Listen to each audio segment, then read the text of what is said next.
الحمد لله رب العالمين والصلاة والسلام على سيد المرسلين محمد وعلى آله وأصحابه أجمعين. أما بعد فأعوذ بالله من الشيطان الرجيم. بسم الله الرحمن الرحيم. وأتموا الحج والعمرة لله. صدق الله العظيم.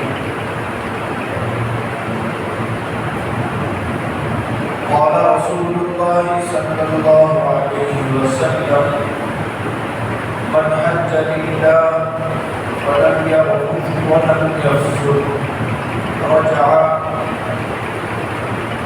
كيوم ولدته أمه، أو كما قال عليه الصلاة والسلام.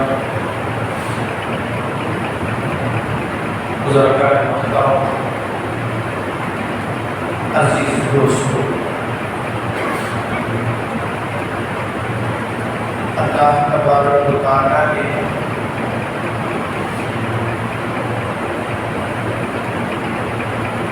رمضان کے بعد جو عبادت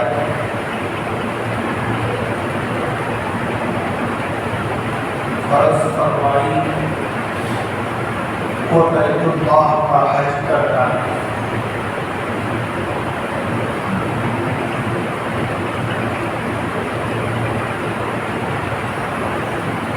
پرانے زمانے میں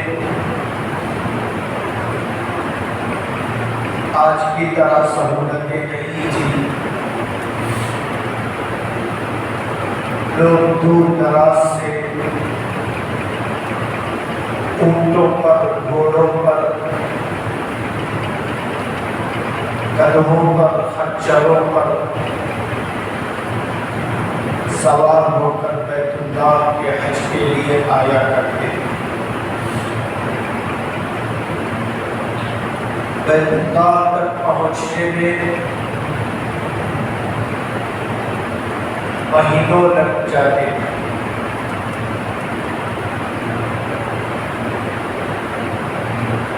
ایسے مسافر بھی بیت اللہ پہنچے ہیں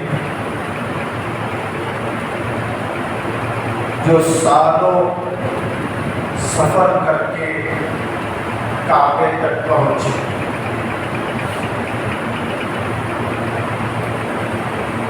ایک بزرگ طواف کر رہے تھے.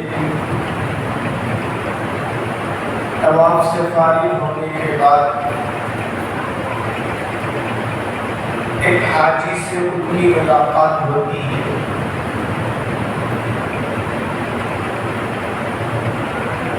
تو اس حاجی سے وہ پوچھتے ہیں کہ تم کہاں والے ہو؟ تو انہوں نے ایک ایسے علاقے اور گاؤں کا نام لیا جس کو وہ نہیں پہچانا. پھر انہوں نے ان سے پوچھا کہ تم بیت اللہ کو سفر کو نکلے ہوئے کتنے دن ہوئے؟ تو انہوں نے کہا کہ میں بیت اللہ تک پہنچنے میں 7 سے زیادہ کا زمانہ گزار چکا. یعنی حج کا سفر اتنا مشقتوں والا سفر ہوتا ہے. اللہ نے اپنے گھر کی محبت بندوں کے دل میں ایسی رکھی، نہ انہیں زمانے کا تھکن نے سفر سے روکا، نہ طبیعتوں کے تقاضوں نے سفر سے روکا. بس ایک جنون ہوتا تھا کہ میں کسی طرح کعبۃ اللہ کا دیدار کروں اور اپنے حج کے کے فریضے کو ادا کریں۔ اور اللہ تمام عبادتوں میں جو چیز دیکھنا چاہتے ہیں وہ یہی طلب اور تڑپ اور جذبے اور شوق کو اللہ دیکھنا چاہتے ہیں۔ اور اللہ نے حضرت ابراہیم علیہ السلام سے فرمایا تم حج کا اعلان کرو۔ تو حضرت ابراہیم علیہ السلام پریشان ہو گئے، اے اللہ میں کیسے اعلان کروں؟ یہاں دور دور تک لوگوں کا نام و نشان نہیں، ایک انسان بھی نظر نہیں آتا۔ تو اللہ نے کہا ابراہیم علیہ السلام تمہارا کام اعلان کرنا، ہمارا کام لوگوں تک پہنچانا، آپ کا کام تبلیغ کرنا ہے، ہمارا کام ہدایت دینا۔ چنانچہ ابراہیم علیہ السلام نے جب اعلان کیا تو روایتوں میں آتا ہے اللہ نے اس اعلان کو نہ اس زمانے کے لوگوں تک نہیں پہنچایا بلکہ قیامت تک آنے والے حاجیوں کے کان میں اس آواز کو پہنچایا۔ جن کی مقدر میں اللہ نے حج لکھا ہے ان تمام لوگوں کی روحوں نے حضرت ابراہیم علیہ السلام کی اس اعلان کو سنا اور اس وقت جس آدمی نے بھی لبیک کہا اللہ نے اسے بیت اللہ کی حاضری نصیب فرمائی۔ تو بڑے خوش نصیب ہے وہ انسان جن کو حج کا فریضہ نصیب ہو جائے۔ یہ سفر زندگی کا قیمتی سفر،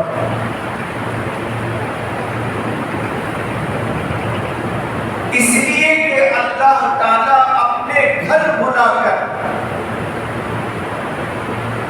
بندے کے تمام گناہوں کو معاف کرنا چاہتے ہیں۔ بندے کا کام یہ ہے بیت اللہ پہنچنے کے بعد اپنے گناہوں سے توبہ کریں۔ اللہ نے معافی کے لیے بلایا ہے، بندے کا کام اللہ سے معافی طلب کرنا ہے۔ اگر وہاں جا کر بھی کوئی بندہ اللہ سے معافی نہ چاہے، توبہ نہ کرے،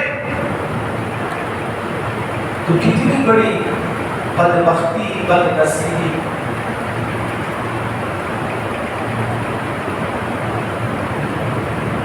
اللہ کے پیارے نبی صلی اللہ علیہ وسلم نے فرمایا جو آدمی حج کو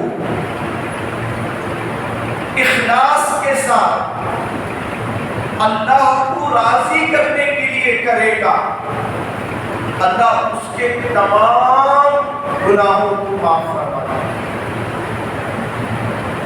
اور مثال دے کے سمجھایا اگر حاجی حج کو صحیح طریقے سے ادا کرے گا وہ گناہوں سے ایسا پاک ہو جائے گا جیسا کہ وہ ابھی ماں کے پیٹ سے پیدا ہوا۔ اتنا پاکیزہ اسے بنا دیا جائے. چند روپے وہ خرچ کرتا ہے, چند دنوں کی قربانی دیتا ہے, صلہ کیا ملتا ہے؟ اللہ اس کے تمام گناہوں کو معاف فرما دیتا ہے. اور جس سرزمین پر حاجی پہنچتا ہے وہ مکہ مکرمہ ہے. وہ کوئی معمولی سرزمین نہیں.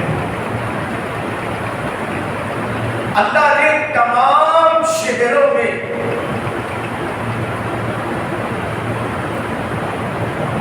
جو عزت مکہ مکرمہ کو دیا ہے اور کسی شہر کو نہیں.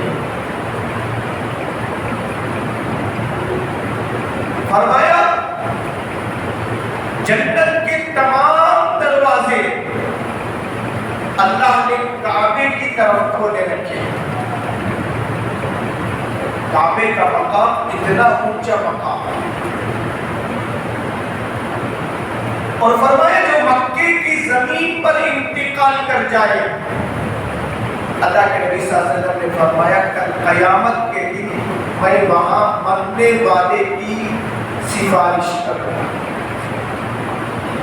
فرمایا جو مکہ مکرمہ آ کر ایک دن بیمار پڑ جائے, بخار آ جائے,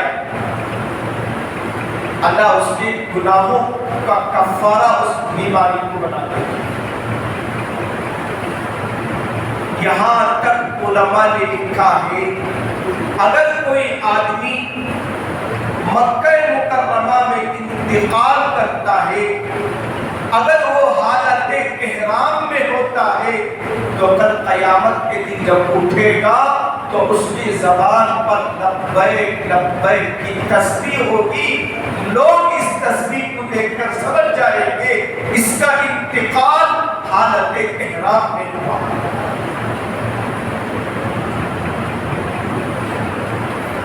اللہ کے نبی صلی اللہ علیہ وسلم نے فرمایا کل قیامت کے دن اللہ تعالیٰ مکہ مکرمہ کے قبرستان سے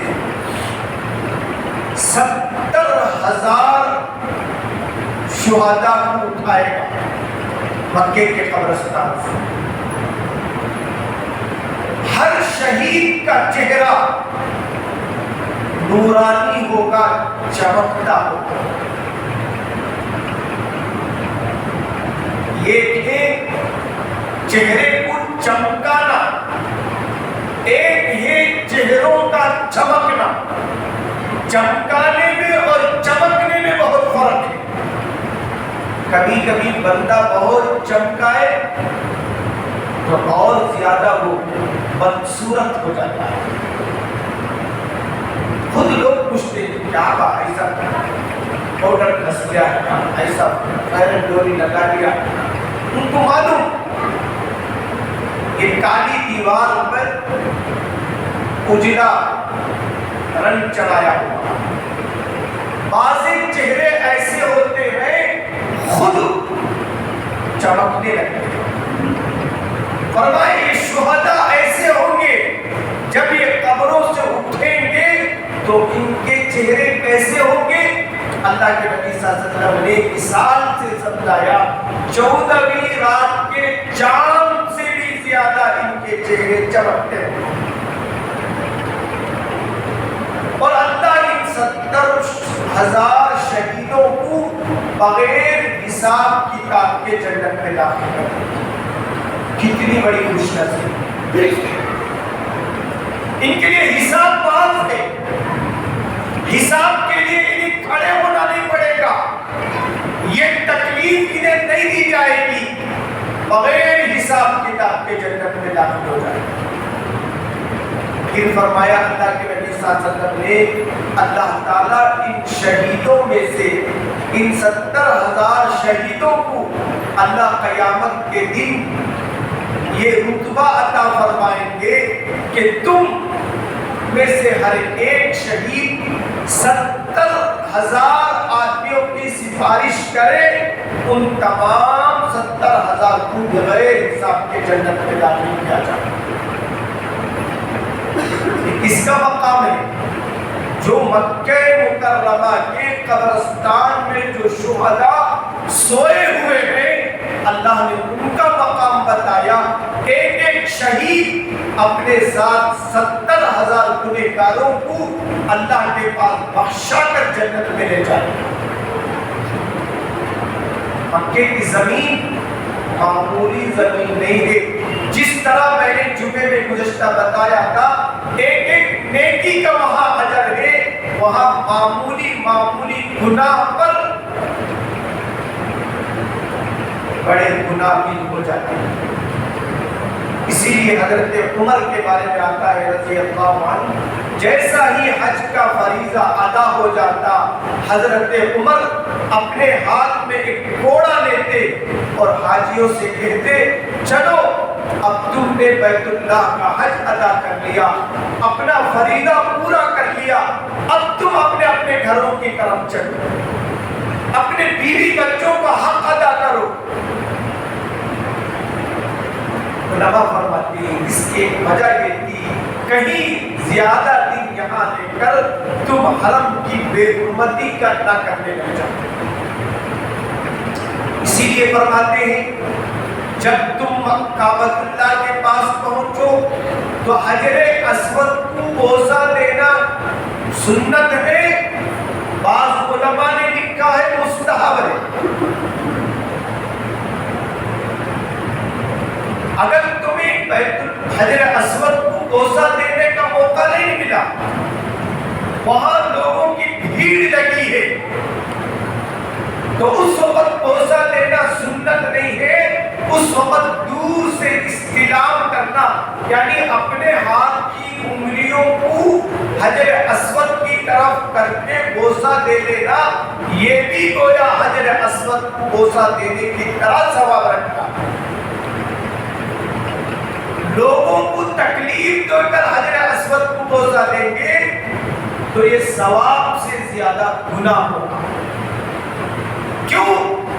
کعبۃ اللہ کے اندر، حرم کے اندر کسی کو ایذا دینے کی اجازت نہیں، کیونکہ اللہ نے مکہ مکرمہ کے بارے میں فرمایا رب اجعل ھذا البلد آمنا، اللہ نے مکے کو امن کی جگہ بنایا ہے، امن کی جگہ آ کر اس میں لوگوں کو تکلیف دی۔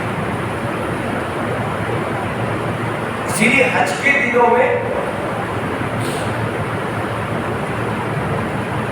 حضرت عائشہ رضی اللہ عنہا کے بارے میں آتا ہے، وہ جو کعبۃ اللہ کا طواف کرتی تھی، حضرت عائشہ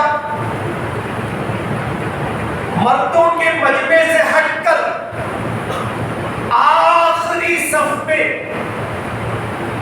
حضرت عائشہ طواف کرتی تھی، اور حضرت عائشہ کے ساتھ جو خادمہ تھی انہوں نے پوچھا ام المؤمنین آپ کیوں کعبۃ اللہ سے بہت دور طواف کر رہے ہیں؟ لوگ تو خواہش کرتے ہیں کعبۃ اللہ کے بازو طواف کریں۔ قربان جائیے ام المؤمنین نے امت کے لیے کیا سبق دیا، امت کے عورتوں کے لیے کیا سبق دیا۔ ام المؤمنین نے فرمایا یہ اللہ کا گھر ہے، یہاں مردوں کا مجمع ہے، کہیں مردوں کے ساتھ بے حجابی نہ ہو جائے۔ اس لیے حضرت عائشہ نے جو طواف کا چکر لگایا وہ آخری صف میں چکر لگایا۔ کیا حضرت عائشہ کو حجر اسود کی فضیلت معلوم نہیں تھی؟ جانتی تھی، اس سے زیادہ اللہ کو یہ پسند ہے عورت بھیڑ بھاڑ سے بچ کر، مردوں کے ٹکروں سے بچ کر بیت اللہ کا طواف۔ یقیناً حجر اسود بہت عظیم پتھر ہے۔ اب لوگوں کے ذہن میں یہ سوال پیدا ہوتا ہے اس پتھر کو کیوں بوسہ دیا جاتا ہے؟ یہ اللہ کی حکمت ہے، لیکن علماء نے بیان فرمایا یہ دنیا کا پتھر نہیں ہے، بلکہ یہ جنت کا پتھر ہے، یہ جنت کا پتھر ہے۔ دنیا کے اندر کوئی شہر ایسا نہیں جہاں جنت کی کوئی نشانی موجود ہو۔ یہ اعزاز صرف مکہ مکرمہ کو ہے کہ مکہ مکرمہ میں جو حجر اسود ہے یہ جنتی پتھر ہے،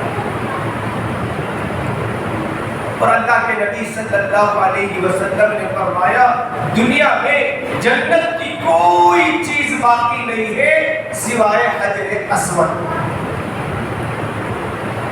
فرمایا حجر اسود کو جو بوسہ دے گا اللہ اس کی برکت سے گناہوں کو معاف فرما دے گا، اور یہ حجر اسود قیامت کے دن تمہارے بارے میں سفارش کرے گا۔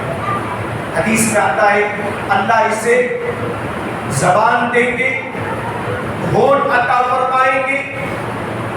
اللہ کے نبی صلی اللہ علیہ وسلم نے حجر اسود کو چوما، اسے بوسہ دینا مستحب ہے، سنت ہے، لیکن لوگوں کو تکلیف دیے بغیر اللہ کے نبی صلی اللہ علیہ وسلم نے حجر اسود کے فضیلت کو بیان کرتے ہوئے فرمایا حجر اسود ایک ایسا عظیم پتھر ہے، اگر مشرکین اس پتھر کو ہاتھ نہ لگاتے، اگر مشرکین اس پتھر کو ہاتھ نہ لگاتے، اللہ بیمار لوگوں کو اس پتھر کے چومنے سے شفا دیتے۔ اتنا عظیم الشان یہ پتھر ہے، اسی لیے علماء فرماتے ہیں اگر موقع ملے تو بوسہ دے، اگر موقع نہ ملے تو حج کے درمیان، حج کے واجبات میں، حج کے فرائض میں، عمرے کے واجبات میں، عمرے کے فرائض میں آپ کہیں نہیں پڑھیں گے کسی نے بھی یہ نہیں لکھا ہے کہ حجر اسود کو بوسہ دینا واجب ہے، فرض ہے۔ لوگ کیا سمجھتے ہیں؟ لوگ مستحب کے لیے فرض سے زیادہ مرتبہ دے دیتے ہیں۔ حجر اسود کو چومنے کے لیے لوگ کتنے لوگوں کے پیر پر کھندے رکھتے ہیں، حالانکہ ہم نہیں جانتے یہ اللہ کا مہمان ہے، حالت احرام میں ہے، بیت اللہ کا طواف کر رہے ہیں، ان کی زبانوں پر تسبیح ہے، یہ اللہ کو منانے آئے ہیں، توبہ کرنے آئے ہیں۔ ان کا تو اکرام یہ تھا ہم پیچھے ہٹتے ان کو بوسہ دینے کا موقع دیتے۔ لوگ پھر بڑے تکبر سے، شان سے لوگ کہتے اتنے لوگوں کے بھیڑ میں اس کو بوسہ دے دیا، یہ کوئی کمال نہیں ہے، نیکی نہیں ہے۔ آپ دور سے بھی اسے محبت کی نظر سے دیکھ لو گے، استلام کر لو گے، اللہ تعالیٰ آپ کو حجر اسود کے بوسہ دینے کا ثواب مقدر فرما دے گا۔ اللہ وہاں جانے کے بعد کہتا ہے کوئی گناہ نہ کرو۔ سب سے بڑا گناہ کیا ہے؟ حاجیوں کو تکلیف دینا، عمرہ کرنے والوں کو تکلیف دینا، طواف کرنے والوں کو تکلیف دینا۔ کہاں تکلیف دیتے؟ اللہ کے گھر کے پاس پہنچنا۔ اس لیے مستحب عمل کو فرض اور واجب سے بڑا مرتبہ نہ دو۔ اگر آپ دور سے بھی اس کا استعلام کر دو گے، آپ کا حج ادا ہو جائے گا، آپ کا عمرہ ادا ہو جائے گا، آپ کی طواف پوری ہو جائے گی۔ اس لیے حجاج کرام جب حج کے لیے نکلیں گے تو حج کے مسائل کو جان کر نکلیں۔ آج امت کے ایک بڑے طبقے پر بیت اللہ کا حج فرض ہے، شوق کرے، خواہش کرے، اللہ سے دعا مانگے اللہ ہمیں اپنی زندگی میں حج مقبول نصیب فرمائے، حج مبرور نصیب فرمائے۔ جتنے بندے بیت اللہ جانے کی تیاری میں لگے ہیں اللہ تعالیٰ ان کے لیے سفر آسان فرمائے۔ وآخر دعوانا الحمدللہ رب العالمین۔